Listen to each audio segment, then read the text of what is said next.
Welcome everyone to the Emergent Essence Dynamics webinar number 8. And it's April 8th, and our theme is Dark to Light, Death's Door, and Rebirth. So, ooh, scary, dark title. This webinar is about dealing with the shadow. That's disowned aspects of ourselves that we can reclaim in order to have much fuller range and to liberate ourselves to have more choices in life, as opposed to being driven by blocks or resistance or patterns that we get stuck in. So the two main things that we're focusing on here is some ways to work with the shadow. What is the shadow, and some ways to work with it. And then what exactly do we mean by death's door, all right? And I will be clarifying that very shortly. But in order to integrate the shadow, it does take us through what we could call a rite of passage in order to reclaim parts of ourselves. So, welcome, Karen. Feel free at any time to jump in with questions or comments. I don't mind if you interrupt me. If you have some background noise, you can mute your audio, and then whenever you want to jump in, you just unmute and speak, okay? And once in a while, I will ask for what are your questions, what are your comments as we go along. So, what specifically are we discovering today? We're going to do a brief overview of the hero's journey. Now, the hero's journey was developed by Joseph Campbell, who studied many cultures and many myths, and came up with sort of like a template for the archetypal stories that we follow, or archetypal journeys that we follow. And this shows up in all kinds of myths and religions and ceremony. And it also works or matches up very perfectly with the process of transformation and the creation cycle. And we're going to focus on one main part of this hero's journey. Now, I will show you a diagram to show you what the whole journey looks like. And then we're going to focus on one main part of that journey, which is called, or what I'm calling, the crux moment. And that is where we go through death's door in order to facilitate a breakthrough. So what we're really looking at is what exactly is the nature of breakdown and breakthrough? How are they related? And how does resistance play a role in that? And then how does resilience play a role in that? In the second half of the webinar, I'm going to show you a very simple tool that you can use to work with the shadow or strong resistance. And this involves peeling away layers of resistance one at a time, gradually. And what that does is, once you've neutralized all the resistance, it will awaken new strengths, because the shadow then will convert into a strength as it is reconnected back to our essence, right?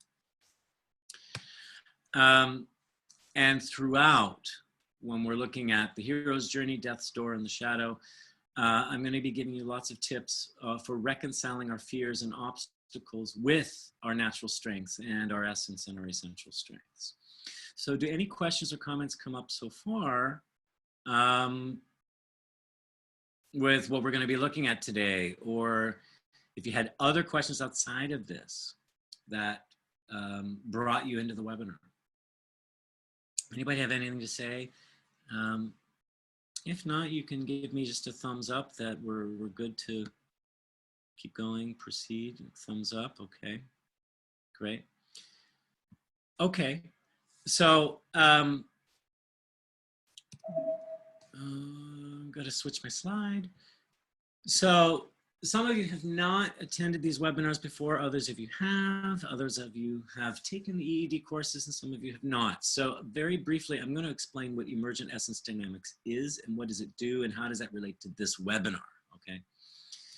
So in life, everything works in cycles, and those cycles follow a unique fractal pattern. Now, what I mean by a fractal pattern is, a fractal is a recurring pattern that that repeats on the large and the small scale. So what happens in little ways happens in big ways. And so the same pattern is basically happening everywhere.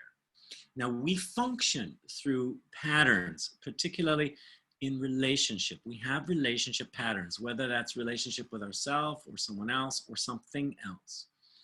And it is this pattern that is driving both the person's behavior and the issue at hand. And so how that works with what we're looking at today, hero's journey, the hero's journey is in a way a fractal pattern in itself. And that we as humanity tend to follow these patterns as we're going through life and shifting and changing. So emergent essence dynamics then is a universal model, and it applies to many, many different disciplines. And what we're really doing is we're pinpointing those fundamental patterns that are driving human dynamics. It's driving human behavior in relationships.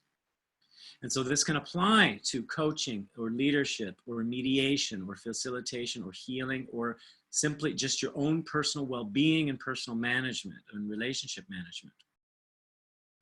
Now, the way we do this is, because everything here is a transformational process based on those dynamic patterns, driving the person and the issue.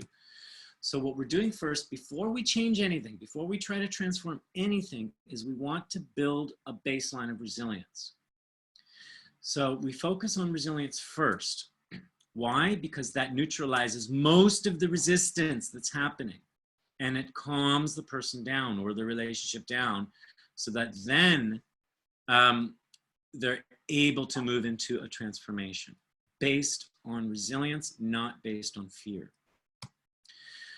So we focus on resilience first, and then we're looking at the relationship dynamics or those patterns that are at play.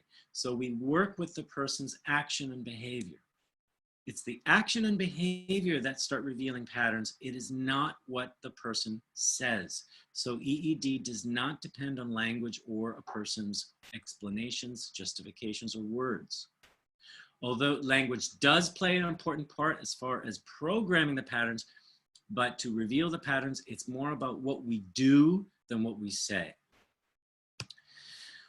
Then what we can do is we can start shifting those basic patterns in a resilient space where when the person is in a state of resilience, they're much more fluid and flexible, and those patterns will in fact automatically start shifting themselves because those patterns are no longer driven by fear. So it's through resilience that we're able to reconcile fears, gain new strengths, and establish new patterns. Does anyone have any questions or comments there, or any curiosities? Otherwise, give me a thumbs up if this all seems okay. Great. Welcome, welcome, Leila.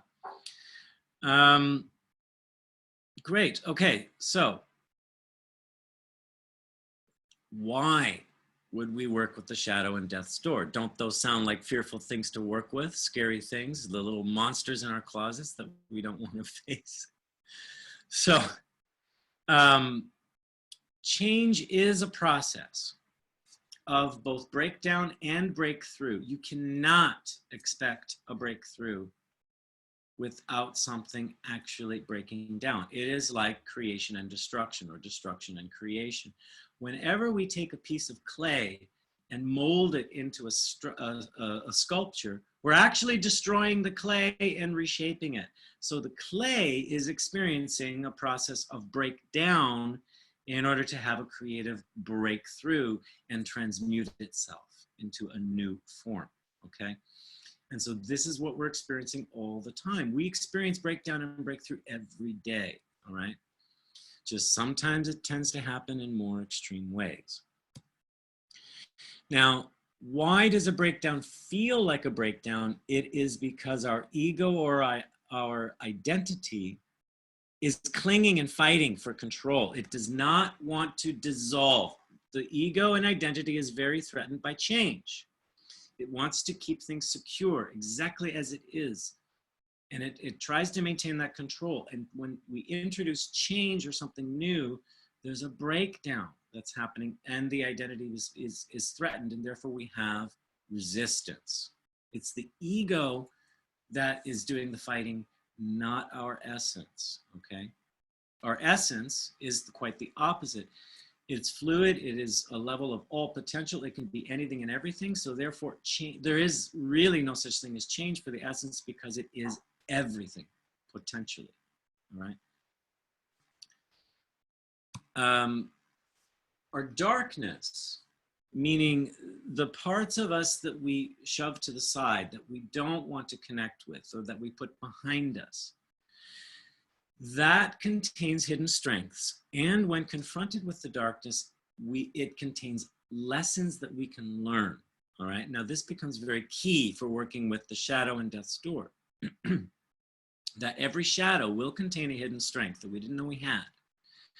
And every obstacle or challenge that we're facing presents us with a lesson in order to use those strengths. If we didn't have those obstacles or challenges, we wouldn't be using those strengths or even know we had them.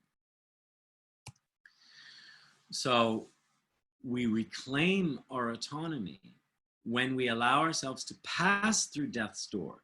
Now, death's door, I'll explain shortly, but it is basically a disintegration process.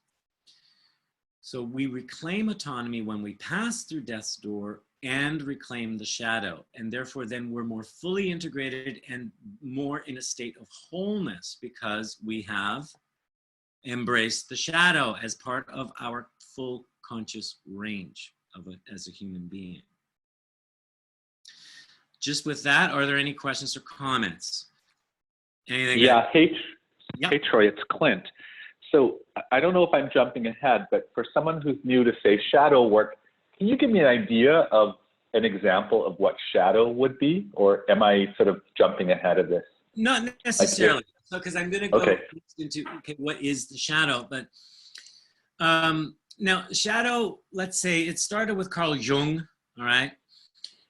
He was talking about the shadow. And what we're really talking about are a disowned aspect of ourselves, or a disowned quality. For example, I can't stand arrogant people. I just can't stand arrogance. There's no drop of arrogance in myself. It doesn't exist in me, okay?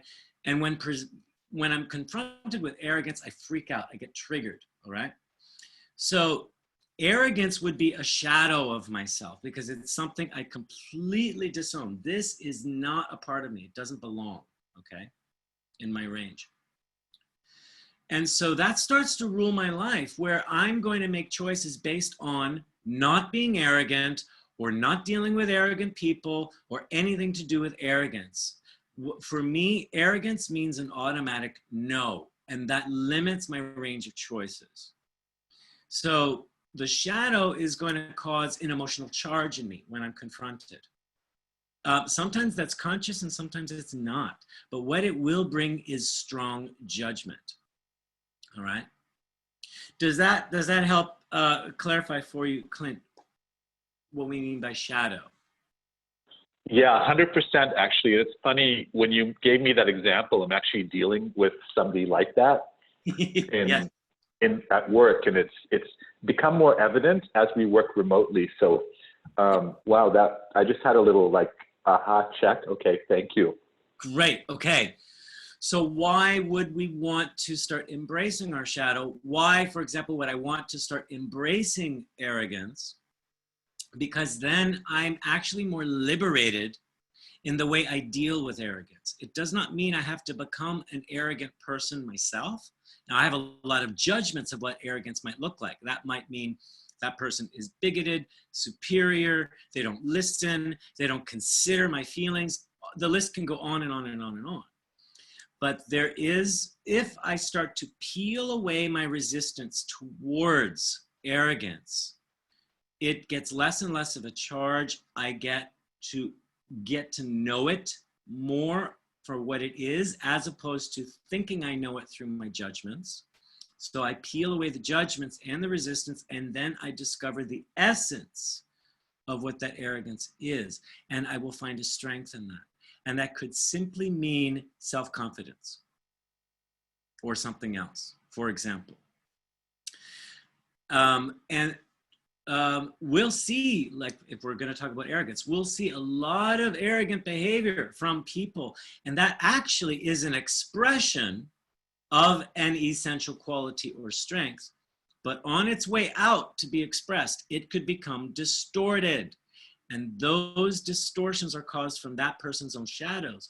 So for example, someone may be arrogant and they may be abusing power, they may be interrupting you, they may be putting you down, they might make you feel inferior. And that has nothing actually to do with arrogance. It may have to do with something else within them, and they're using arrogance as the tool to not face their own shadow. Does that make sense what I'm saying? Okay. So everyone is driven by shadows. The more work we do to embrace one shadow at a time, the more autonomy we'll have, because then we're less triggered and we have more liberated choices. So embracing our shadow has us embrace our essence, or the full range of the essence, as opposed to selected aspects of essence. We're getting the full spectrum of what essence can contain. How are you guys doing with this? And are there any further comments or questions here? All good? Good, okay. Excellent. So now, what is death's door? So the shadow has to do with yourself, your range, your essence. Death's door has more to do with your life patterns, the cycles that you go through. This is you dealing with the world, with life in general, with opportunities, obstacles, challenges.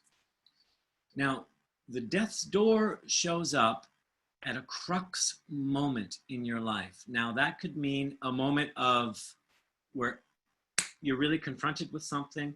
It could be a moment of breakdown. It could be a moment of choice, all right? And if you're moving through the death's door, it becomes a rite of passage for you to dissolve a part of your identity and gain new insight, new strengths. Going through death's door is a great awakening. It's a moment of revelation, okay? We'll talk a little bit more of what that looks like in a moment once I show you the hero's journey. What's the main symptom of when you are facing a death's door? It's when your ego just digs its heel on the ground and says, absolutely no, I will not go there. I will not have that. That's like a knee-jerk reaction, this stubborn no, and it will cling. And it just says, this is my only choice. The symptom of death's door is I have no choice but to do this. There is no alternative, okay? The death's door is the biggest threat to the ego or the identity, because if they go through it, they feel they will die. That's why it's called death's door. If I only have this choice, the alternative is death. That's basically what it looks like to the ego or to the identity. So therefore, they keep making the same choice again and again. I will not die. And what happens is they never learn the lesson of what the death's door is trying to present, and they keep repeating the cycle and the pattern, and they'll keep running into the same obstacle again and again and again. And they might try to do something different, but they're never going through the door. They're trying to go around it. This is why we'll have recurring patterns and cycles in our lives, because we keep being presented with the same lesson. But if we let the ego take control of it, we're never really learning the lesson. When we learn the lesson, that is what produces a great awakening in ourselves. And when we master that lesson, it creates a liberation. Then we are liberated from that cycle. Once we've learned the lesson, we don't need the pattern anymore. Does that make sense what I'm saying? Or any questions that come up there? How you guys doing with this so far? Are you relating to this, or things starting to ring a little bit true, false? I'm having a question in my mind, like, what does it feel like if I'm the death door of someone else? You'll see it in them. There's just this, like literally frozen, digging the heels on the ground. I can't do anything. I just will not. There's this extreme stubbornness that will happen, okay? It could also show up as extreme, like in last webinar, 2 webinars ago, The Art of Releasing Resistance, we talked about our 4 main behaviors, reptilian behaviors, which is fight, flee, cling, or search and escape. And the other one is freeze. So they're basically frozen in one of those behaviors. And it's extreme fight, extreme flee or avoidance, extreme shutdown. Okay. But basically it is, I have no choice but. Okay. There is no other choice, because the alternative would be death, meaning death of the ego or death to myself, or I'd be completely humiliated, or I'd completely lose my pride, or I will not let them win. There's no way they can win. So I can't lose, for example. Those are examples of what death's door may look like. Yeah, at least in Germany, we had this stuff in school where they taught us that people fear change because change is death, like evolutionary somehow. Just say it again, repeat. We got taught in school, like in elementary school even, that people fear change because change is death from an evolutionary perspective, somehow. I mean, come on. I mean, they claimed global pandemic and things start shutting down. Our natural reaction is freak out. What am I going to do? How am I going to work? Where am I going to go? I can't go to the store. I can't do this. So we're all hitting a death's door globally in that way. Now we can choose to fight it, avoid it, deny it, put our head under the pillow, or we can look at it and say, what is this trying to teach me? What is this trying to make me aware of? So we start to look at it's not about what's the opportunity. It's first, what's the lesson I can learn from this? It's demanding that I let go of something in order to take something on. It's going to feel very uncomfortable. Okay, that's what change is. Okay, so, like my workshops depend on being in person. Well, this has forced me to rethink things. So instead of saying, damn the COVID, and damn the world, and damn the government, I think, all right, well, what's this waking me up to as a trainer, as the creator of these courses, etc.? How can this actually evolve things as opposed to destroy things? Okay, so if I'm in the mindset of this will destroy me, I'm actually avoiding the death's door, or I'm close to it and the door feels hot. Now, if I say, all right, I'm willing to be destroyed here, let me face what this is trying to teach or tell me. So it's not meaning I give up. It means, all right, if everything looks like it's crumbling in front of me, how am I still alive here? And I can walk right through this. What can this teach me so that I can recreate myself? Does that make sense what I'm saying? Yeah, that is resilience, that in the end we can find a way we didn't thought of before and life will prevail. And really what death's door is saying, it's giving you a big knock on the head and saying, hey, wake up, look at what's in front of you. We'll get tiny little death's doors every day. But if we ignore them, push them aside, don't pay attention, don't learn the lesson, they get bigger and bigger and bigger. Another way to think of death's door is hitting rock bottom. Do you know that expression? It's like, oh, so I broke my leg because I went out drinking, partying too much, and I stumbled on the way home, broke my leg. Well, I'll let the leg heal. I'm still going to party. Well, now I'm getting hit by a car. But now, it just gets more and more. And when it says, hey, buddy, pay attention to what you're doing to yourself, right? Some people have a high tolerance for pain and tragedy. Some people have a low tolerance. So every person will determine the degree of drama their death's door will present. Does that make sense what I'm saying? How's that? Okay. Kirsten is saying, can another person be a death's door? Yes, they will represent a death's door to you. They are not the death's door, but it's whatever they're representing to you, okay? It can be whatever the person demands or wants or a quality in them. And then Kirsten is asking, does death's door demand an action? The only action it would demand, meaning if you're saying action, do you fight it? Do you flee, avoid? No, no action. It is more of become aware. The first action you're going to do with the death's door is recognize that it's there. Stay with it. And then find the way to accept that it's there. It is what it is. Then start to become fascinated with, okay, what is here? What is it presenting? What is it trying to tell me? Then you can start to draw the lesson from it. So recognize, accept, and then begin some fascination before taking action against it, okay? So yeah, every piece of change that happens in our lives is actually a death's door, the change itself. Then Kirsten is also asking, can a person trigger a shadow? Yeah, because they probably possess the very quality you disown. So for example, here's a classic example.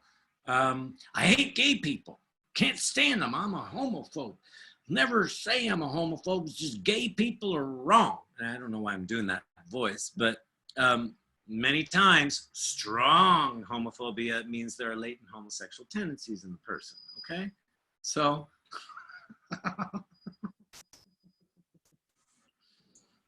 you're probably hating on something you desire. So, all right. I have a question, Troy. Yeah, Nero.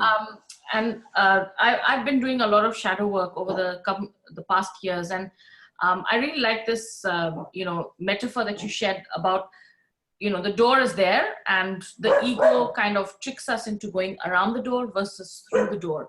So how do we recognize that? Because if I look at some patterns in the past, I think I went through the door, but again, it's the same thing that presents itself to me. So how can we recognize whether we're avoiding and we're going around the door, or we're actually going through the door? Okay, very good. Number one, notice your own visceral reaction. Ah, like that extreme stubbornness. Need to do something now. This high reactivity, the triggered reactivity, okay? Stubbornness, clinging, gotta fight, gotta do. You're not facing the door, you're trying to deal with it, destroy it, eliminate it, avoid it, whatever, okay? Even in Kirsten's question, is I forget, I have to look at it. What was it about taking action? Do you have to take action around the death's door? No, that is your avoidance of it. Okay, the death's door does not demand action. What it demands is for you to pay attention, stay with it, and begin to listen to it. If there's any action you're going to do, you're going to listen to the death's door, all right? So if you do find yourself saying, what do I do about this? You're acting too soon. That means you're fighting, eliminating, avoiding, or fleeing it, okay? So does that help you, Niru, right there? Watch that triggered reaction, and then what you need to do is, find a resilient place in yourself so that you can actually sit with it, all right? And that's not easy to do all the time. But this is actually armchair work that we can do. We don't have to go out in the world and confront all our shadows and death's door on the street. We can do this in the comfort of our own living room in an armchair, okay? And do personal work internally, okay? Were there any other questions or comments before I move into the next thing, which will be the hero's journey? Just to show you context of where that death's door is. Or are you all okay so far? I have a question for you, Niru. How is this matching up with the work you were previously doing on shadow? Is it? So yeah, it's interesting because I've been studying archetypes and you know, really understanding, you know, the shadow archetype, and I have studied the hero's journey as well. But it's interesting to see it with that perspective. So that's what's really interesting for me. It's like you know, being able to understand and see how it's presenting itself through that. Yeah, and there's one particular challenge that keeps presenting itself to me, and every time I think I've gone through death's door, but it comes back. So I don't know if it's more layers to peel, or if it's that I'm avoiding the door and not actually really doing the work and going through the door. Because I think that I've done the work, but when I see a similar thing present itself to me, yes, my approach is different, but I keep asking myself, okay, what is this here to teach me? Because it's the same lesson that keeps coming back. Yeah. Okay, there's two things on that. The first one I'll address, and then the second one I can address once we see the diagram of the hero's journey. First one might be, you are doing the work, okay? But like you said, we don't know how many layers there are here, okay? And sometimes as we're peeling away layers, which I'll show you later, we might have a false rest point. I'll call it a rest point, a moment of, oh, I think I've peeled everything away. I'm feeling okay. Now I'm strong. That needs to actually be tested, okay? And we learned this peeling process in module 2. And that's one of the main things is even if we hit this point of, oh, I think I've peeled everything away, we go one layer further just to test it, just to see, all right? And then also over time, maybe more layers are ready to surface, okay? So yes, I'm gonna, there's still more work to do, but never think you've gone backwards. Never think, oh, I haven't learned it yet. It just means there's another aspect of the lesson to learn. There's another layer to uncover. Please don't think that you're like, oh, I'm back at the beginning. Mark is asking, does this relate to overcoming trauma? Yes, it does, very much so, okay? A lot of the shadows can be rooted in early traumas or current traumas. I mean, we're traumatized every day, okay? And then there is extreme trauma, okay? And I will say here, I'll make a bold statement, every time you turn on your TV, you are traumatized, all right? Every time you listen to the news, they are traumatizing you, okay? So develop resilience in yourself to let it go in and out instead of buying into these strong emotional narratives that just keep bandying you back and forth and back and forth. It's triggering lots of shadows within yourself, okay? So yeah. And when I get into the peeling process, I'll talk a little bit more of how that relates to trauma work as well. Okay, next slide here is the hero's journey. So here's a diagram I came up with, more for adapting it to EED to simplify it a little bit more. Actually, Joseph Campbell, I think, outlined 12 different steps here. I'm dividing it into 4 main sections, which works with music and literature, mythology. With music, it might be 3 sections of a departure, exploration, and return. It could be a 3-act or a 4-act play in a drama. Most or all Hollywood movies are following this basic template, all right? And our life's journey are following this template as well. What's important to note here is, and then I'm going to change my cursor here so that you can see it better. Spotlight, yes. Here, hey, give me my spotlight. There we go. All right. Here's your original self, you at the beginning. You can, it's like you at your essence, and then you are defining your personality here. These are your formative years, for example. You're creating a baseline of who am I, all right? And you're developing your preferences, your qualities, your strengths, your weaknesses, all of this. This is who I am in the beginning. Then there's a call to depart, to leave your homeland, go on a journey, okay? It's a quest. Oh, and every movie will have this in the beginning, you know, few minutes or 20 minutes of the movie or less. Oh, there's a disaster that happens and the princess is in trouble and I need to go save the princess. I'm called to do it. Oh, I'm scared. I'll refuse. No, but I must. And so what you do is you answer the call. And what that does is it causes you to take a journey into unknown territory. All right. So when you have this call and you cross this line from known territory to unknown territory, this now means you are in a phase of transition. This is where your foundation gave you particular strengths to deal with different challenges, tests, obstacles, trials, and tribulations. And each one of those tests or challenges are building up strengths. And what it's building up to is this ultimate challenge or a crux moment. This is where you face your nemesis. You face the ultimate villain in the story or in your life, or the very thing you are not. You face your demon. You are confronted. That's what the crux moment means. Like in the movie, it might be the hero, you know, the asteroid's going to hit the Earth in 2 minutes, and the hero has exhausted all the opportunities and possibilities, and they think, they're just at the point, I'm going to give up. I can't do it anymore. I don't know what to do. And they crumble. And they think, oh my God, the hero's going to die and the world's going to end. And then suddenly, boom, there's some insight, some simple thing. As soon as they let themselves go, they discovered, oh, but there's this thing. Oh, the thing I had in my pocket the whole time. And now I know how to use it. Now I know what to do. And then boom, boom, boom. They saved the world, the asteroid's destroyed, and yay, celebrations, everything is honky-dory, okay?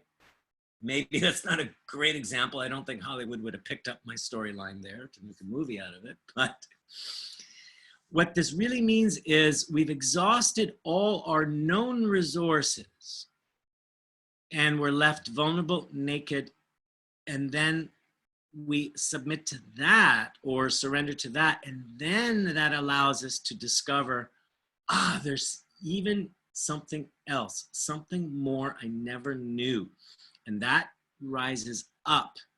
And then there is a rebirth where I've awakened a new strength in myself. But in order to discover that new strength, I needed to let go of everything I thought I knew. And to the ego, that feels like death. That's what the crux moment is. So moving through death's door is letting go of everything you thought you knew about yourself. Any comments or questions there? Okay. Now, when we move to that's the first half of the hero's journey. And I will say most leadership and coaching programs focus on this portion, the transforming self. Let's deal with your obstacles and challenges. And what can you do different? What can you be better? And they keep developing and developing and developing and developing. So great, they end up here in this happy place. I've gotten my reward, I've harvested new strengths, I've got power, I've got new gifts, all of that, and I can just enjoy. And this is the utopia that most of the self-help and personal growth industry sells you. They say, just, you know, get on this side. And in fact, I will blatantly criticize them, they kind of try to sneak you around that death's door. It's trying to sell you a program that says, you don't really have to do the work, you know. Here's my 7 secrets of success, and it'll just get you around that crux moment without a lot of pain. I'm sorry, but no.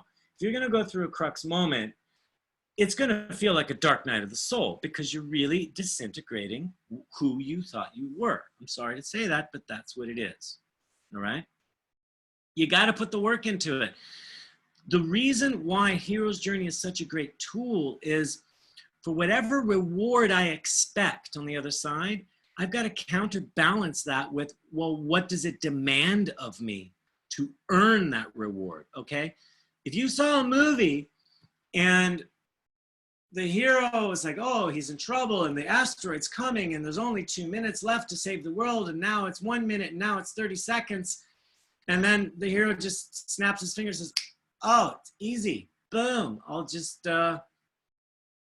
shoot a laser out of my finger. It's like, what? What?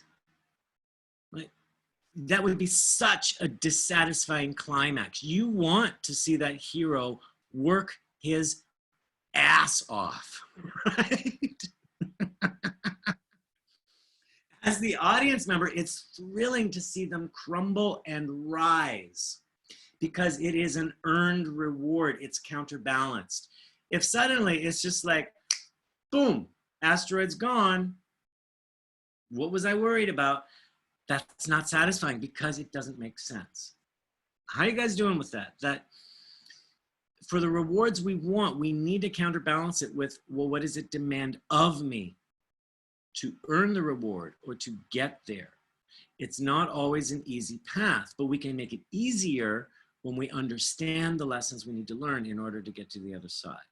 I'm harping hard on that point because I don't think it gets harped on enough. Does anybody have comments or questions there? Okay, now, point number 2, relating back to Niru about, okay, so why would I be repeating cycles or why would the old issue come back? It has to do with focusing on this side of the hero's journey, integration and return. So I've got all these great new gifts, rewards. I'm enjoying, you know, the spoils of all my hard-earned efforts. But then eventually there is a call to come back home and come back to my roots, to reconcile with my original self or reunite with my original self. Now this could look like, okay, I went through life and then, you know, at 18, I left for Europe and I lived in Europe for like 20, 30 years now. And what used to be a foreign land is now a homeland to me, okay? But now, oops, my one of my parents has fallen very ill and I'm called to come home and I have to visit. So I cross that line. Now it's like, whoa, my hometown? I don't even relate to this anymore. This feels like a foreign land.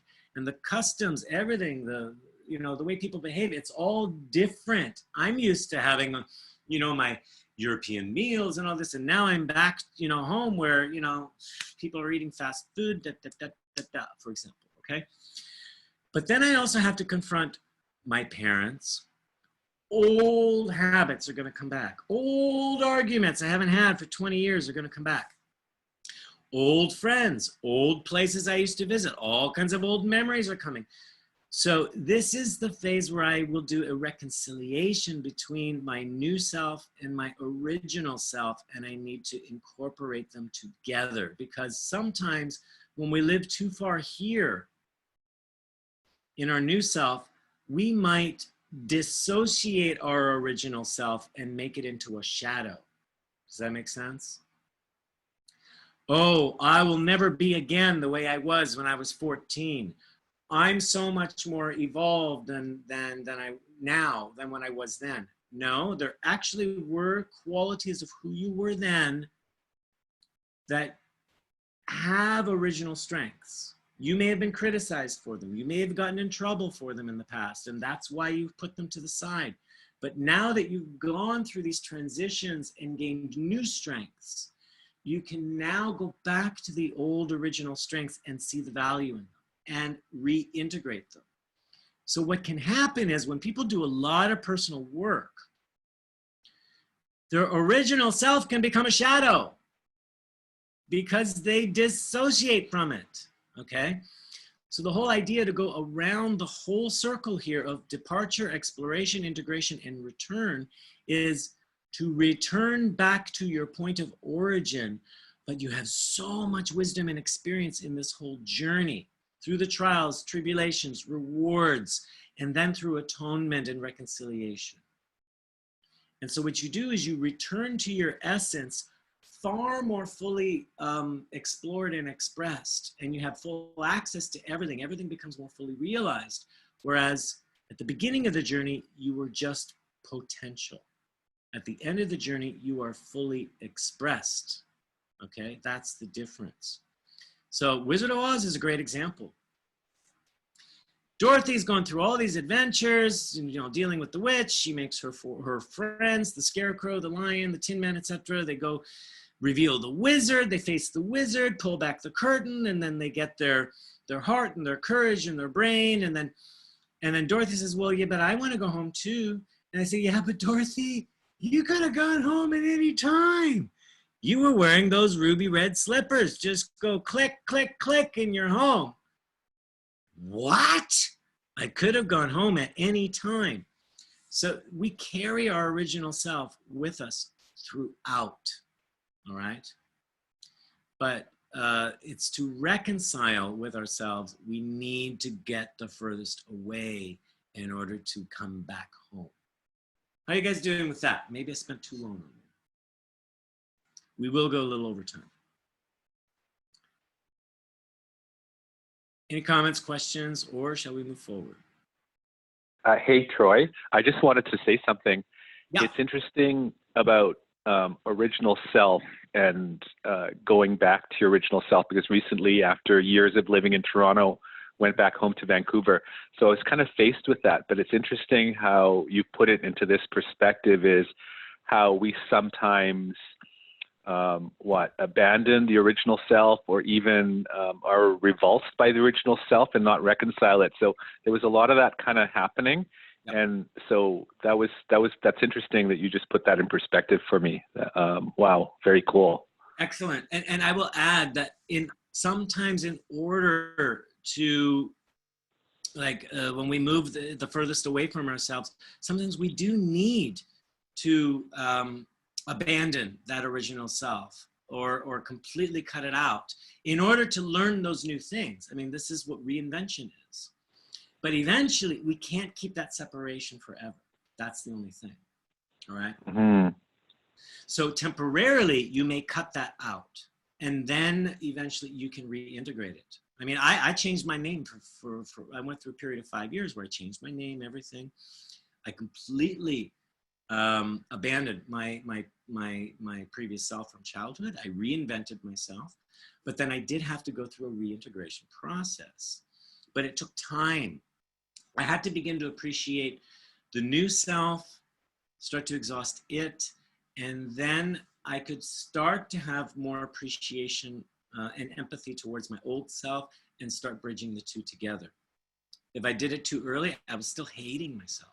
So, you know, there's nothing wrong with doing a far and wide departure, but then eventually it does come together. And it's either going to happen naturally, you may initiate that, or life will force you into it.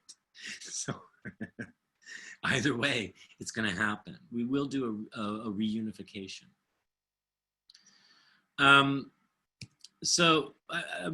The death's door, again, like I said, it focuses on the death, revelation, and rebirth through a crux moment, all right? So perhaps we're thinking, why does this keep happening? Or I've got these obstacles, these challenges, they keep building, building, building, and now here I am faced with a choice. In the crux moment, we have a choice of determining our future. What's the new reality we want? What are the alternative realities that could happen?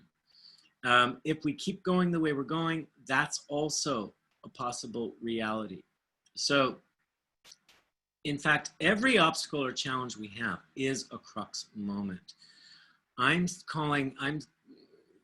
When you look at this chart and you see it all building, building, building, building to the big test, it means this is a major marker in our lives, okay? So what's been happening in the last couple of weeks is a major marker in our history, all right? This hasn't happened before, where everything is just closing down.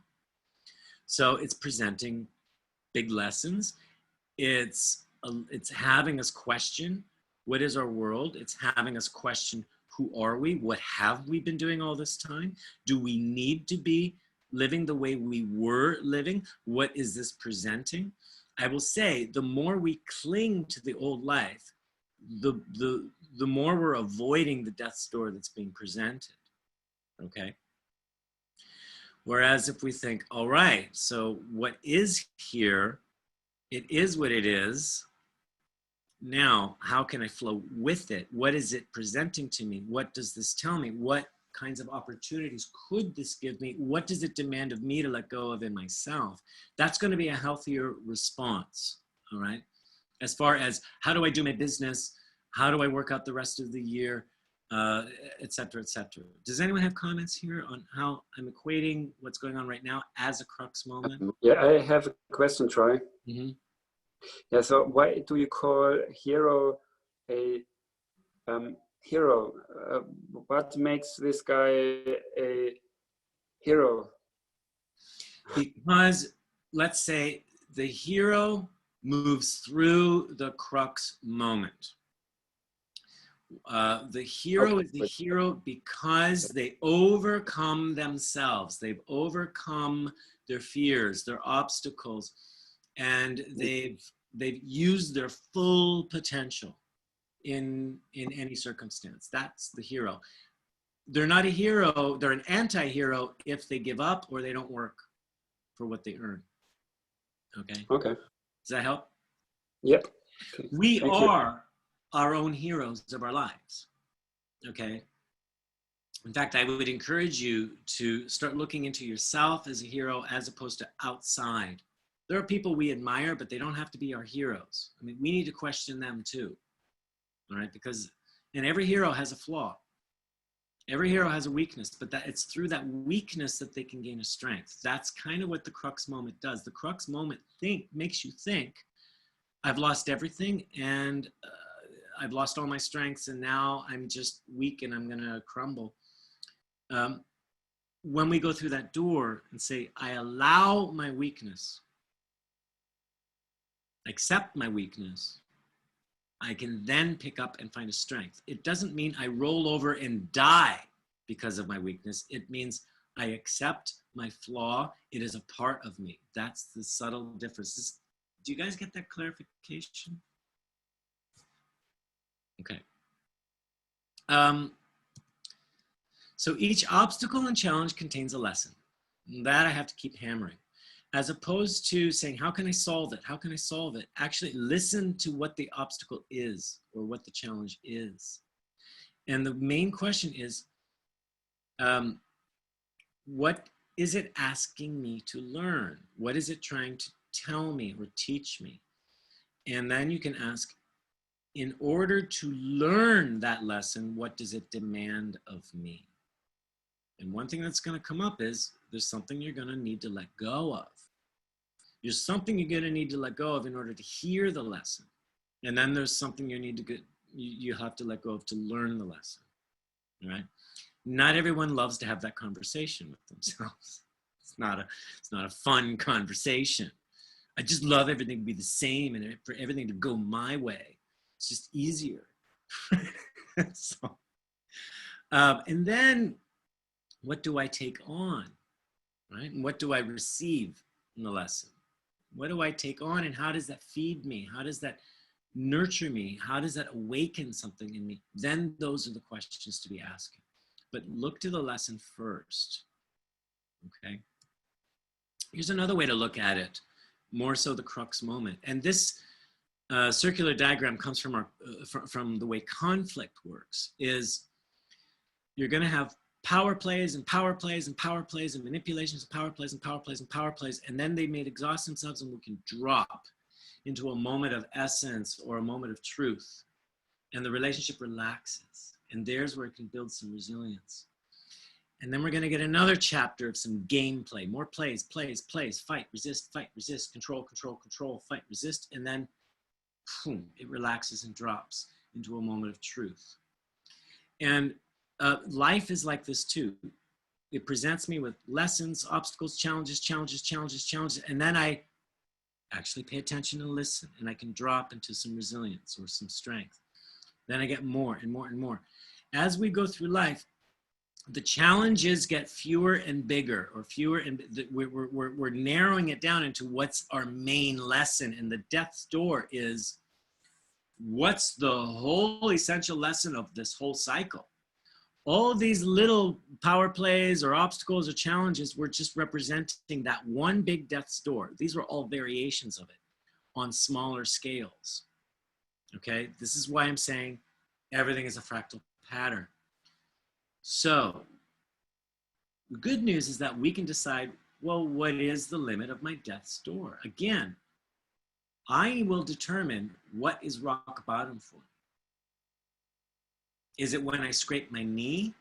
Is it when I sprain my ankle? Is it when I break my leg? Is it when I crush my body? Is it when I break my neck? Or is it when I physically die?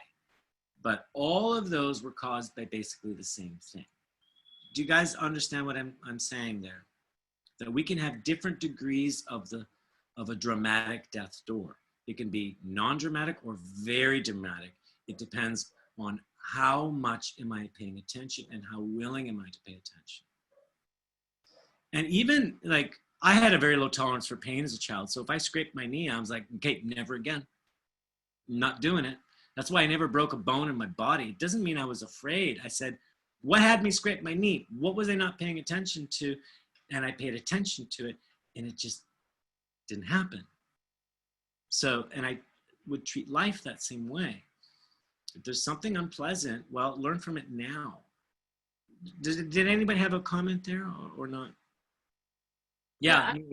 I wanted to just share an insight that I'm getting because, and this was, I think, related to a question that, is there just one hero's journey that we're going through? But what I'm hearing you say in this diagram is that there are like these mini heroes journeys that we're going through all the time. And we're moving and we're like, okay, so like it's all building up.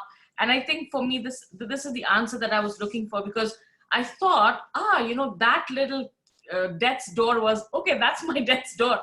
But actually it's building up resilience for the next thing, for, what's to come. And so there is this, there's this big hero's journey, but then there's these little ones all the way through. Okay. Exactly. That's an insight for me. Thank you for sharing that. Every one of these little obstacles and challenges, it's like a mini cycle here. Okay. It's one after another, after another, after another, after another. And they'll get, as you build resilience and build strength, of course, they're proportionately going to get more challenging for you. And as you get more adept at paying attention to cycles, death's doors, your own resilience, you're decreasing your suffering through those cycles. We suffer when we do this. I see my death's door and I say no, and I go around. And then I gotta repeat. And I see my death's door and I go around and I repeat. That's what's creating toxic relationships. Okay, it's I refuse to learn the lesson and therefore I repeat. And that's either a lesson for myself or in my relationship or with the world. So how do I escape that cycle? I've got to go through the death's door. And that is exactly what my ego does not want. So it feels naturally counterintuitive to go through the death's door. For example, I'm always in opposition with this person at work, and I will never, it would kill me to say that person was right. Oh my God, it would kill me to admit that they're right, or even to admit that they're actually more competent than me, or that we're equal, whatever it is. That thing, that's my death's door. And if I find it in myself, what does it demand of me? To be able to say, you're right, or we're equal, or congratulations on a job well done. You fucker, I hate you. What enables me to say that with ease and no charge? I'm going through the death's door. I'm giving up a part of myself, pride, or the ego pride. It has to uncling and it will dissolve.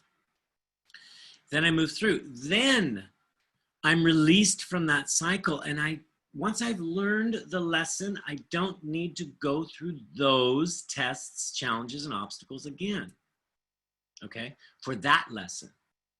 Maybe there's another layer to the lesson, so there will be a new layer of obstacles and challenges, okay? But this is how we dissolve our games, is by learning the lesson. Game meaning all those power plays and challenges that we face, okay?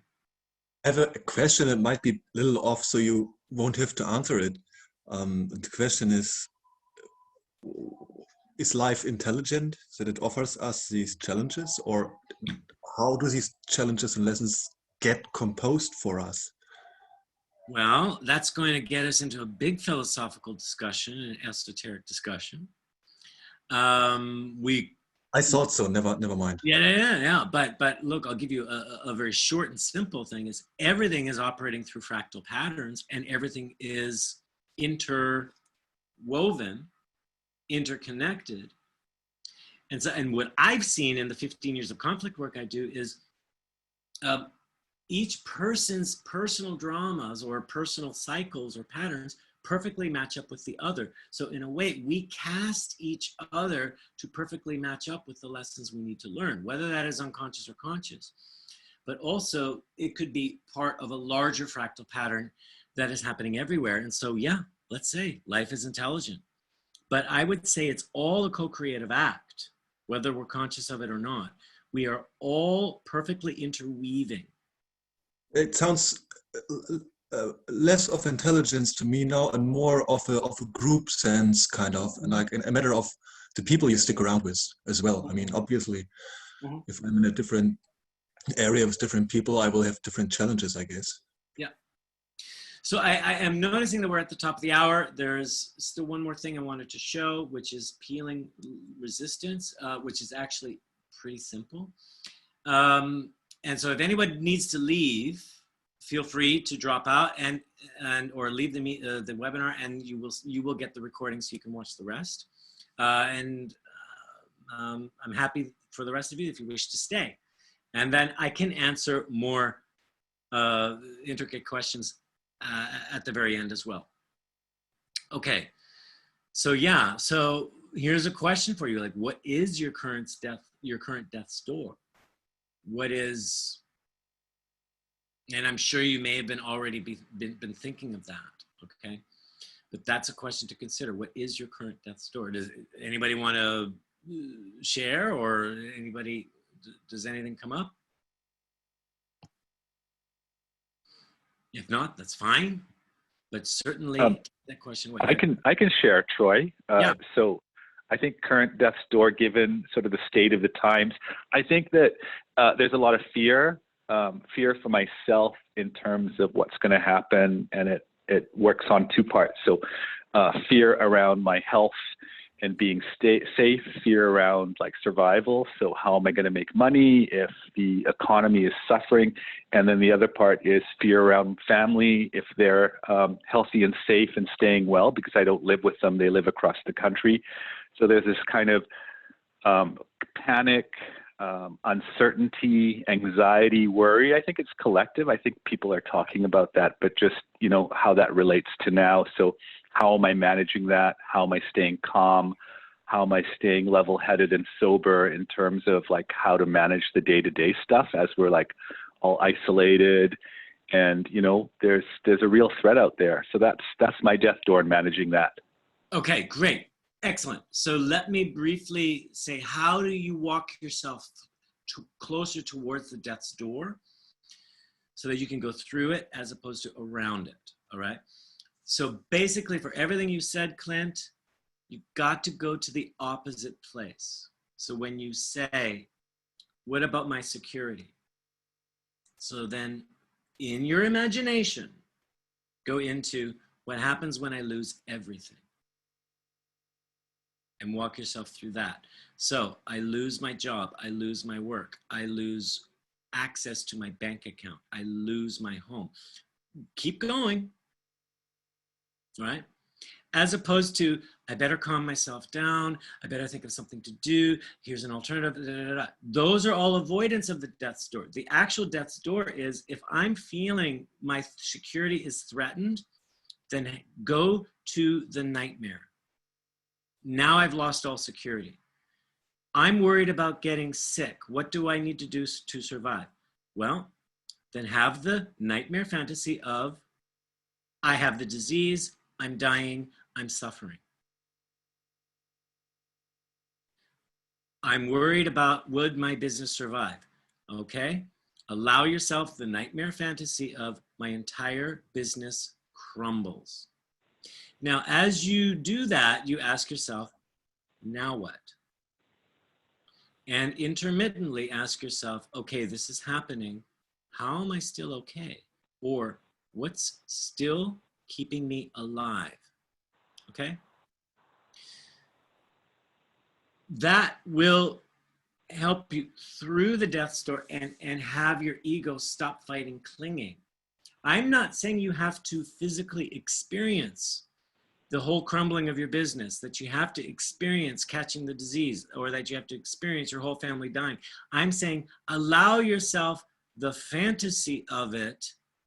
And when you can have the fantasy of it and say, you know what, there it is, it's happening, and I accept it, and I'm still here, and I'm moving through it, and I'm dealing with it, you're actually gathering resilience so that if, God forbid, it actually happens, you're actually more prepared and less reactive. Does that make sense? Yeah, I understand. That seems very intense when you actually say it, but I get the resilience aspect for sure. Wow, what a scary thought though. But yeah, I get that. Yeah, it's not easy work. It's not. Yeah. And this is why I say, do it in your armchair. Take a quiet time and just, as opposed to spending an hour freaking out, spend an hour having the nightmare fantasy. Right. You don't have to act on any of it. But what you're doing is you're reprogramming your system to actually get used to it. And it can become more agile and responsive, right? Mm-hmm. I mean, I'm thinking my own personal death's door is, will I be able to travel? You know, because that's going to affect all of my business. So, you know, are they going to start mandating vaccines and all these kinds of things? And it's like, I will not take a vaccine. That's one of my death's door. I will not take a vaccine. So it's like a poison to me. So then I have to say, well, so if I don't, I lose my bank account, my ability to travel, I'm off the grid. I'm like, now what? Or I take the vaccine and now I'm completely like, what do I got in my system and how's that going to affect me? I'll have both fantasies. If I can have both, if I can go through all my nightmares lucidly, I actually have more choice and power instead of just throwing up my hands and saying, not going there, not going there. Because that's your death's door. I'm not going there. Wherever it says I'm not going there, go there in your imagination. You guys follow? Make sense? Or comments? Oh, Tara, yeah. Yeah. Thanks. Yeah, this is great. This is really interesting. What's coming up for me right now, you mentioned about going around the death's door versus going through it. And I'm, you know, at times you have to go through the death's door, say if you have cancer and you don't have a choice. And tying it back to resilience, it seems to me that there are times when going around the death's door might make sense if we're self-aware and we're thinking, I don't have the resilience for this right now. I am going to take the easy way out and I'm going to work on my resilience because at some point I am going to have to face this because I know it's just going to keep coming back and back until I do. Yeah, I am not saying it is a wrong thing to go around, right? You just right. No, I didn't. Oh, okay. So that I know I'm going to meet it again. That's it. And I can even better prepare. And I can even work on these mini death's doors so that this one isn't so bad. Or maybe through these mini death's doors, I'm actually dissolving that big one, right? That's great. So think of these as all fractal patterns. That's your pattern right here. The build up, the death's door, you drop. And if you learn, you're out. But if you didn't learn enough or didn't learn it, then you're going to go through it again in a variation, another variation, another variation. But each time you're facing it, you're getting stronger. And even it takes resilience to go around. Just recognize the resilience in all of it. Okay. Great. Thank you. Yeah. So this is what will help you understand that cycle is we have, this is a primal cycle. This is how music and art works. Everything works like this. We have a buildup of tension, tension, tension. One obstacle after another, after another, after another, after another. And then there's this moment of discharge or surrender or an admission of truth. And then there's a relaxation. And this is where we gather all the resilience and the strength. And then we're ready for the next moment of tension and charge, build up, then a discharge and relaxation. It's like an accordion going back and forth, okay?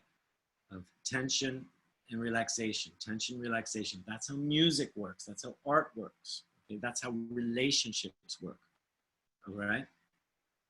So this is how resistance works. We'll feel a little bit of resistance. If we avoid the resistance, it's going to persist. If we face the resistance and we allow it to build, then we understand what it's trying to tell us, it will discharge, and then we can relax into it with the new lesson, with the new resilience. Ooh, I'm getting a couple messages here. Yeah, so yeah, again, if any of you need to leave, then, you know, please leave. I'm only going to go about 15 more minutes. Yes, and Julie, you were saying, yeah, when you name it, you can tame it. And this is where the archetypes play out as allies to help you going through death's door. Yes. And the death's door itself might be its own archetype. So you might have archetypes as helpers, you might have archetypes as enemies, okay, or messengers. You can, but the point is listen to the message of the archetype. Even the way the archetype shows up, it has its message. So it's more about listen to the message, okay? So here is a great way to help you work through these death's doors. Here's my death's door, the thing I can't stand, the thing I refuse to go through. It's like, no, that's a no-go. That's an aspect of shadow. Now, around that are going to be layers of resistance, many layers of reaction and resistance, okay?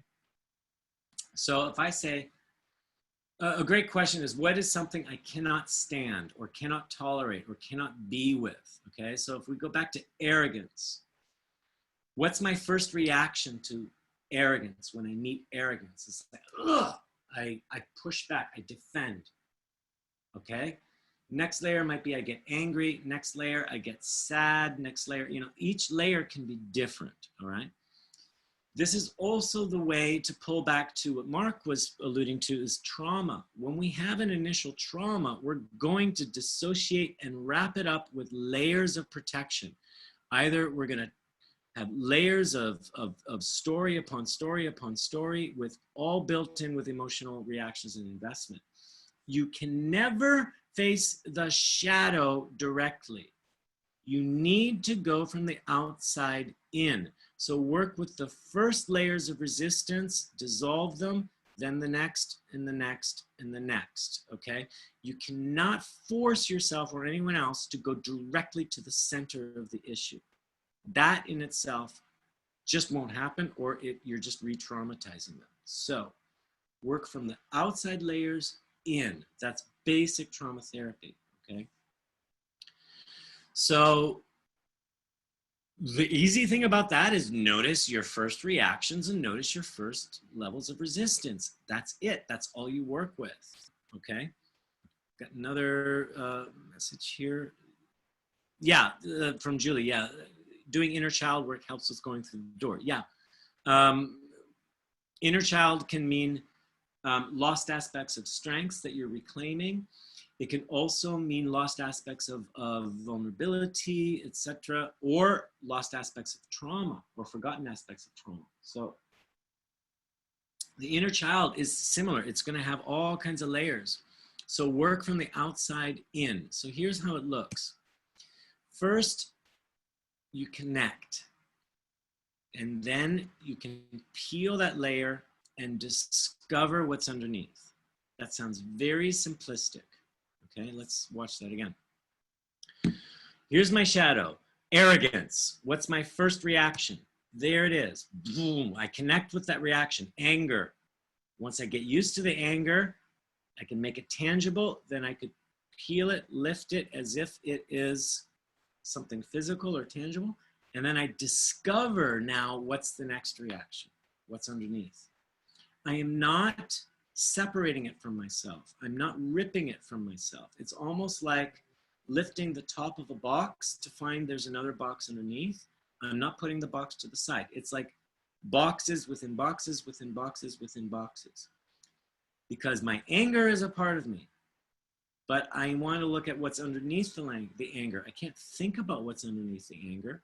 I need to experience, briefly experience the anger. So then what's the next layer? I connect with that. I want to get to know the pure energy of what that layer is. I may need to ventilate. But it's all about a release. Get to know it and release it. Don't attach it to a story. Don't process it or analyze it. I'm angry. What's the pure energy of my anger? I'm sad. What's the pure experience of the sadness? It is not about why am I sad? Where did the sadness come from? None of that. Now, if there's things I need to say in my anger, like, God damn it, then say it, but don't justify it, okay? Because when we start justifying and explaining, we're creating story. So this is pure energy, pure release. Does that make sense? It's pure connection, pure energy, pure release. As soon as we start attaching story, processing, or analysis, we're actually reprogramming the layer. We're not releasing it, okay? So connect, peel, and then discover what's underneath. Don't ask yourself, what might be underneath my anger? No, I have to experience the anger and then peel it to discover what's underneath. It's an experiential process. It is not intellectual. So this process allows us to meet the tension, meet it, charge it up so that it can discharge, and we peel, and then we can relax.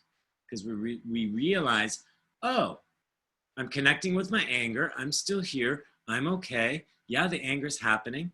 I'm going through the sensations of it, and it actually works itself out quickly. The less I resist it, the more I accept it, the faster it cycles out. There was a comment here.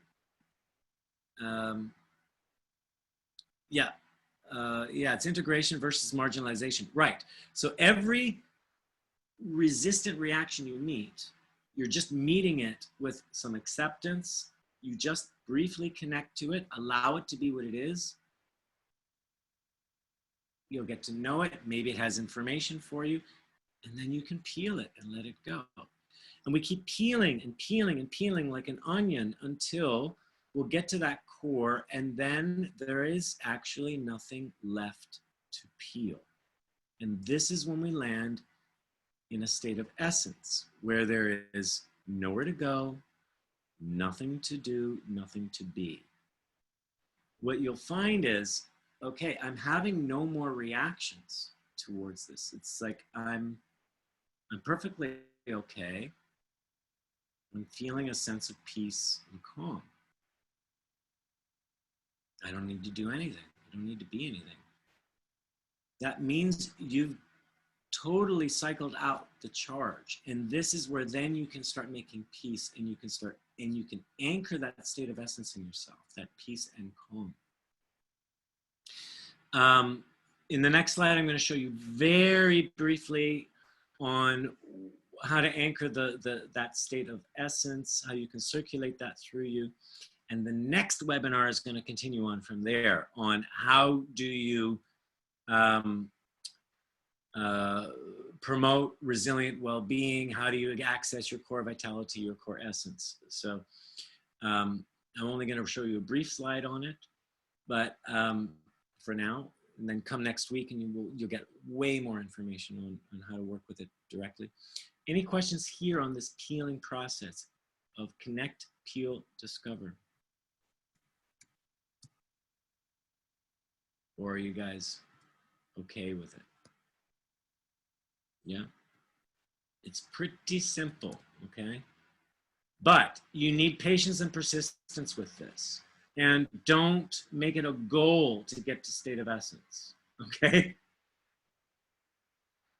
And when you do hit a sense of peace and calm, you can even say, okay, now I'm going to peel the peace and calm away and see what happens. Because when there's nothing left to peel, there truly is nothing left to peel, right? This work we do explicitly in Module 2. It's all about peeling the layers of resistance. So you can find yourself in a state of peace or calm, or somewhat of a peace and calm. I mean, sometimes you're going to take temporary breaks and say, okay, here I'm feeling okay. I'm feeling a sense of strength, feeling a sense of resilience. Maybe it's not all done, but here's like a break, a moment of, you know, space. That's even fine in itself. You want to anchor that. Find out what's the quality here. What's the sensation of it? Maybe it feels like I feel fuzzy, or I feel electrified, or I feel watery. And what's the specific body center that it seems to originate from? You might say, oh, it's all over my body. It's moving in waves. Well, follow the waves as they move and see. Follow them backwards to where do they begin. Some of the qualities you might experience here as you peel is a sense of peace. Maybe it's a sense of love, or maybe it's a sense of unity or interconnection or connection. Or maybe it's a sense of limitlessness, like limitless potential, limitless creativity, or limitless knowledge or wisdom. These are 4 main essential qualities. There's actually 10. I'll go through those 10 next week. But when you're doing a peeling process, you're really going to first land in a place of peace or calm. That's really the main one. It may, and you may have intermittent feelings of love, unity, or limitlessness. But these are pretty quite common. And in the 15 years, I've always been getting the same results here. Yeah, always Wednesdays, Julie, okay? So next Wednesday on April 15th. Then you can start circulating this through yourself. From that body center where you have that special quality or sensation, you can circulate that up to your head, back to your center, down to your feet, back up to center. You can even extend it out towards the sky, bring it back in to center, and then let it descend down into your feet and out into the earth and bring it back in. I'll go over that more specifically next webinar. But what you're doing is you're allowing yourself to circulate this energy. And there's 4 main things that are happening. You're letting go of something and you're taking something in. You can take something in or on from yourself or from the earth. And you can take that energy and you can give it. You can freely give it away. And then you're going to receive something back. So this, if you do this on a daily basis, this is a great way to rebalance yourself, especially if you're feeling fear or anxiety. Well, you can let that go. Let it drop down from your center into your feet down into the earth. What are you taking in from the earth? Or what, when that lets go, what do you find is there now? A new strength, or maybe it's just a simple calm. You can take that on. And then what's it like to give out that sense of calm or that quality? And then what do you receive back? And then what can you further let go? So what am I letting go? What am I taking on? What am I giving? What am I receiving? And then a 5th question would be, what am I enjoying in all of this? That maintains a strong connection to what you're flowing with. It has you in a state of acceptance and flow with whatever energy you are experiencing. It's not, instead of thinking, oh, I'm feeling peace, but I should feel more peaceful. No, for whatever degree of peace I'm feeling, that's what it is. And what am I enjoying it? And then what am I letting go, or what am I taking on, giving or receiving? Any questions there? I know that's very brief, but we will look at that again next week in far more detail. This basically is the whole webinar next week. So it's like, how do I really get that going on? Any questions or comments here? Yeah, I'd just like to share an experience, and this is something that I've been doing. I use a modality called multiple brain integration technique, and it's interesting that it's similar to this.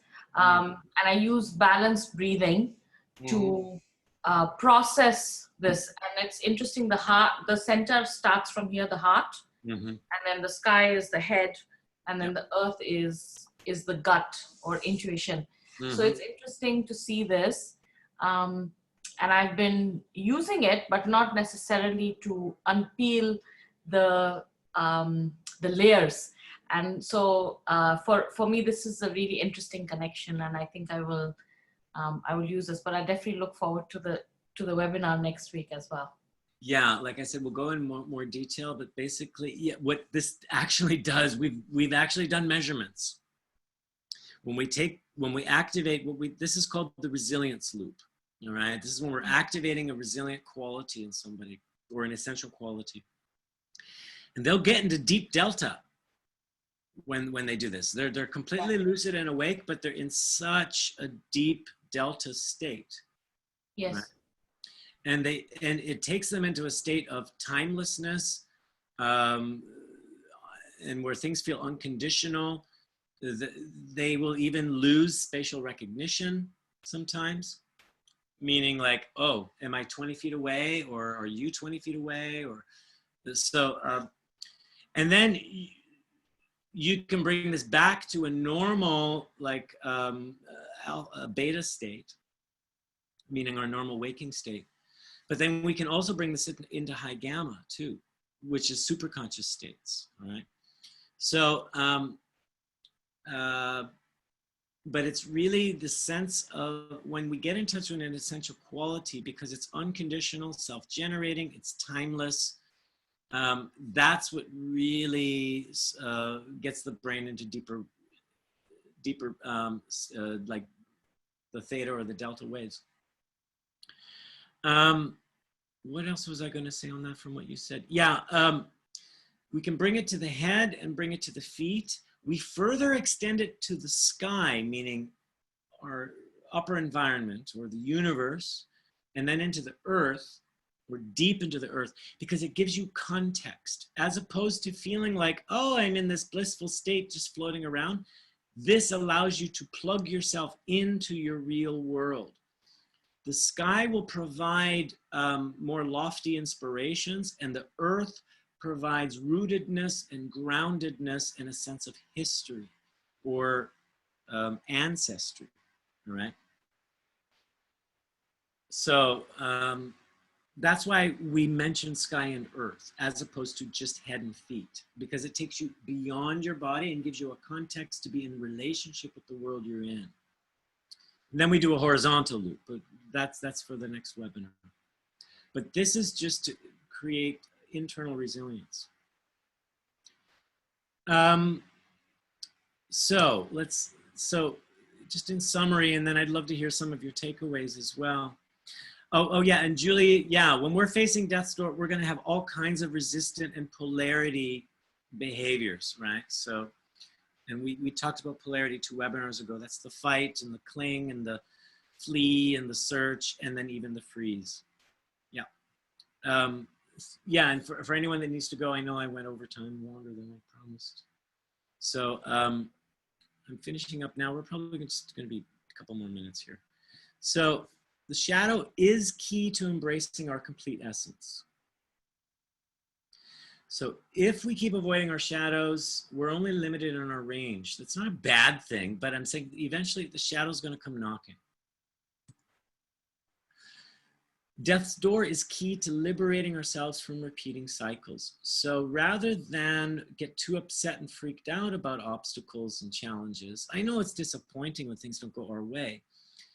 We can have the reaction, but then we need to go and say, okay, well then if this is happening, you know, so it is what it is.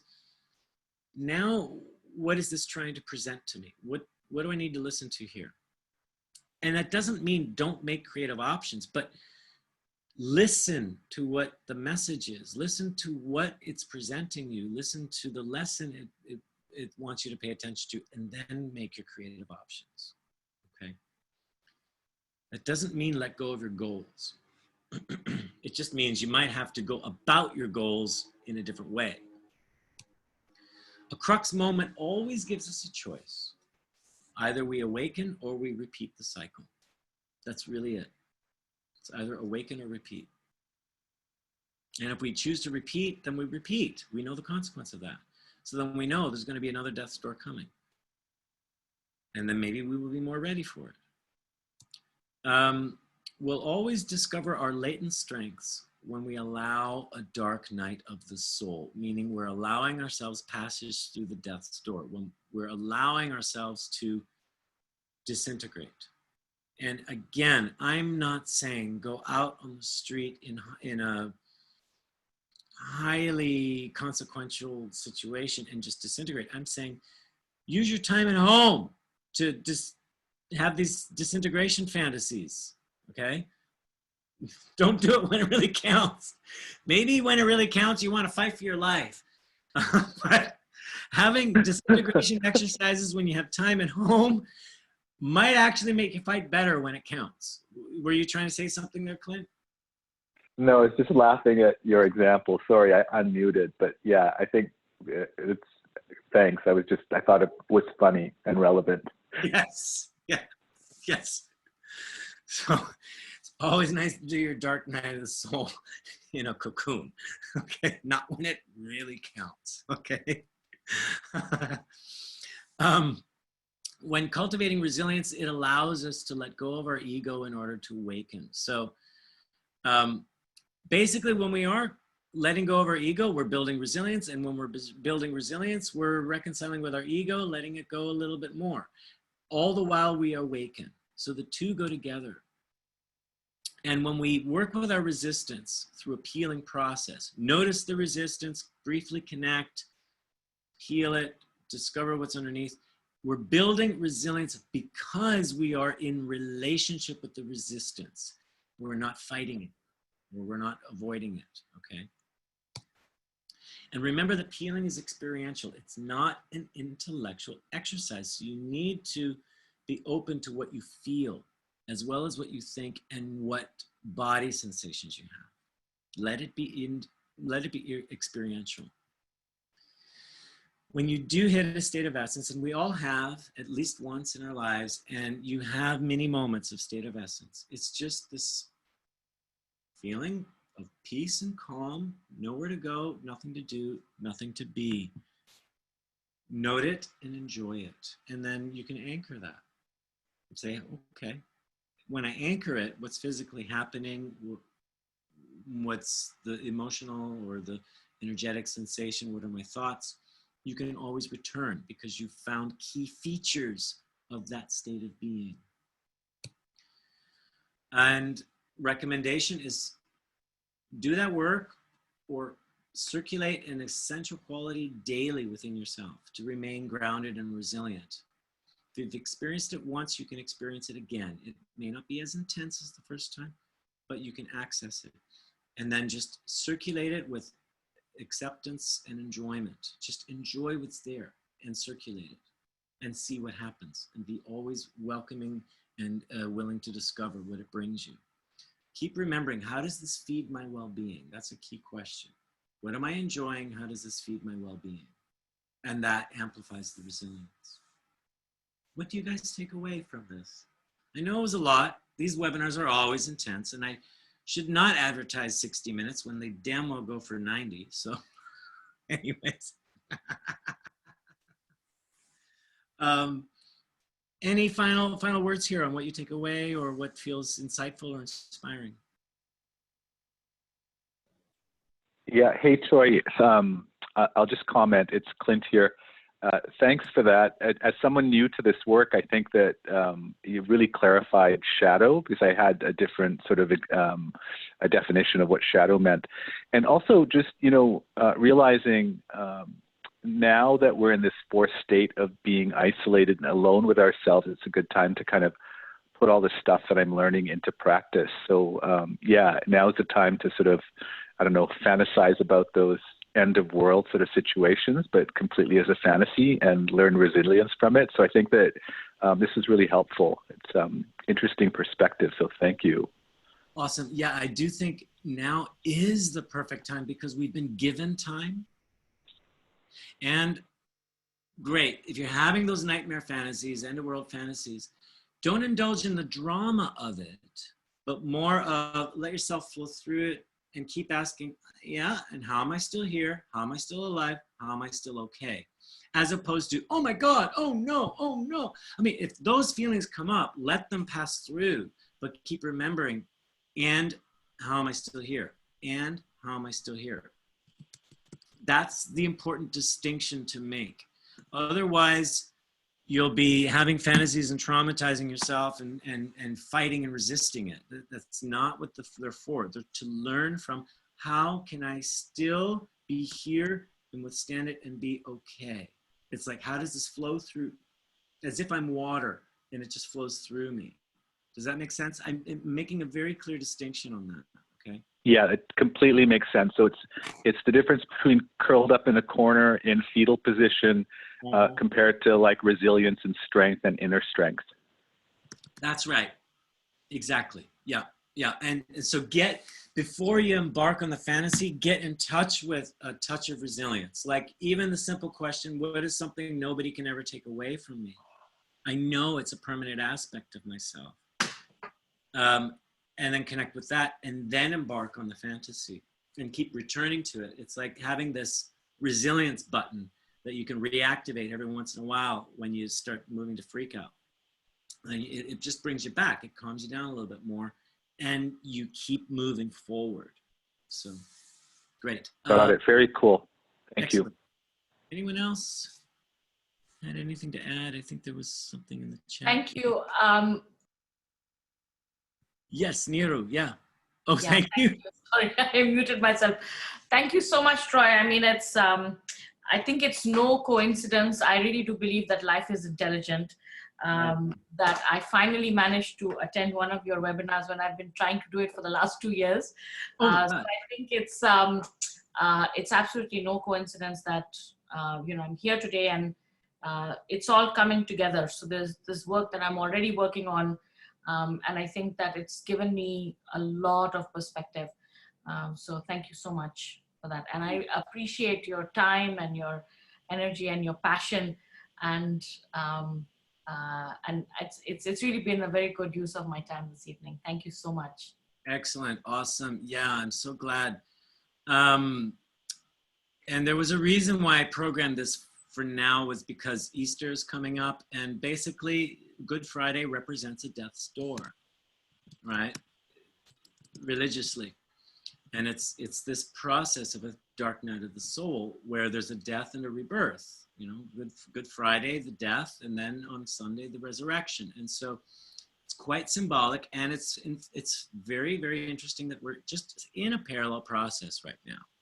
So I felt this was the perfect time to present this topic now. You just wanted, Great.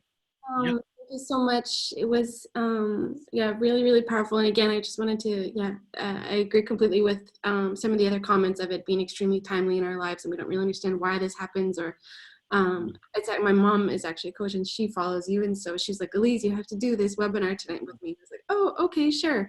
And so I just, I don't know your work, but she's been trying to get me to do the hero's journey for quite a while, so maybe we might jump into that in the next couple of days. As I see now in the pattern, I'm definitely in a crux at the moment, and so that's just like a super emotional, and it is really dark. Yes. there's definitely light somewhere at some tunnel to get me through it. So yeah, I just wanted to again, thank you so much for this. Awesome. And you know what I would also say is patience and persistence, balance yourself. So do the work. Don't push and force yourself through it. Give yourself a little breathing space, a little break, and then push a little bit more forward, a little bit of break. Keep counterbalancing between patience and persistence as you do it. And yeah, it's dark. And then it gets less and less dark the more you're connected with your light within, meaning your essence and your resilience. Yeah. So the darkest moment is maybe the first moment, and then the first few moments. But then once you build resilience more, you actually can handle more and more heaviness and darkness. And what's really weird, it doesn't seem as heavy as it did, say, in you know, a few months ago or a few weeks ago or a few days ago or a few hours ago. And I find this always with my trainings. People will say, oh, we come to module 1, it's so intense, and we gotta, you know, you're learning how to build resilience and neutralize reactivity, and I'm giving you simple things to learn, but there's so much you have to unlearn. And so your mind is resisting so much, and it's more a process of just keep neutralizing that resistance. By the time they get into module 3, they're like, oh, this is easy, we're flowing through it. And I say, hey guys, I'm giving you way heavier content now. This is way heavier than what you got in module 1, but it feels so much easier because you've been through the process over and over and over again. So patience, persistence, right? And there's no rush to get through these death's doors. They're patient, but they'll come knocking, right? So we do have courses scheduled for Europe, and I will be scheduling courses in Canada for the fall. Toronto, Montreal. I was going to do Vancouver, but then I was going to do that in May, but then the whole thing shut down. So, but Toronto, Montreal in October, and we've got June and the fall in Europe. And I'm hoping that we can run those courses in June, because it looks like things might start easing up. I don't know. But we're going to run module 1 on a virtual platform, April 24th to 26th. So I'll send you guys some information on that. This will be the first time that I'm running module 1 in the virtual format. It's going to work fine. Well, I mean, there are certain things that I still prefer to do in person, but you'll get all the content, and then you'll also, you'll have the option to take an in-person course later in the year if you wish to join April 24th to 26th. Otherwise, we're June 12th to 14th, we have module 1 in Berlin, October 2nd to 4th in Paris, or October 9th to 11th in Munich. And we're looking at late October for Toronto and Montreal. And our next webinar will be on April 15th, and it's all about core vitality and resilient well-being. And so bookmark the registration website for the webinars, EED-webinars-2020.eventbrite.com, because I'll open registration each week for the next webinar, okay? And we're gonna have them every week during April and May. I'm currently establishing the rest of the themes. So, but they're hopefully maybe now going to be a little bit shorter, and maybe I can actually do some demos during the webinars in the ones that are coming up, because I need to really isolate the themes to make them a little smaller and more specific. This was a big one today. So great. So thank you all. I hope you come join this week. Paul, yeah, you wanted to say something? For the online module, since I took module 1 already, can I be an assistant there? Do you need anything? Yeah, I will be looking for a couple assistants. I'd love a few alumni to join, okay? Cool. Because then you can also give me feedback on how it's working. So, and those of you in North America, because I haven't run EED for a little while in North America, you know, great opportunity to come and join virtually online. So that's April 24th to 26th. Just email me, troy@essence-dynamics or info@essence-dynamics, and I can give you more information on that. And our website is essence-dynamics.com, and we're on Facebook, Twitter, and YouTube at EE Dynamics. So thank you, everyone. And if you'd wish to hang around to ask more questions, I'll hang around with you. And otherwise, thank you so much for attending, and thank you for staying the whole time. And I look forward to seeing you again. And in the meantime, be resilient and enjoy.